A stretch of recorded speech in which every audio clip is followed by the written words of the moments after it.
Magandang araw Pilipinas! Ako po si Charlotte na maghahatid ng nagbabagang balita ngayong araw. Magagandang tourist spot sa Pilipinas ating bisitahin. Ang Pilipinas ay itinuturing na isa sa pinakamagagandang bansa sa buong mundo na madalas bisitahin ng mga turista. Isa sa mga magagandang tanawin sa Pilipinas ay ang Bulkang Mayon.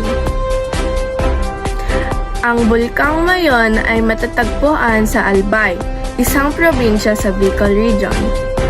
Ang bulkan na ito ay isang stratovolcano. Ang Mayon ay tanyag bilang bulkan na most perfect cone dahil sa symmetric conical shape nito. Ang Mayon kasama ang nakapalibot na tanawin ay idineklara bilang pambansang parke noong July 20, 1938. Ito ay muling inuri bilang isang natural park at pinangalanan na Mayon Volcano Natural Park noong 2000. Ito ang sentro ng Albay Biosphere Reserve na idineklara ng UNESCO noong 2016 at kasulukuyang hinirang bilang isang World Heritage Site.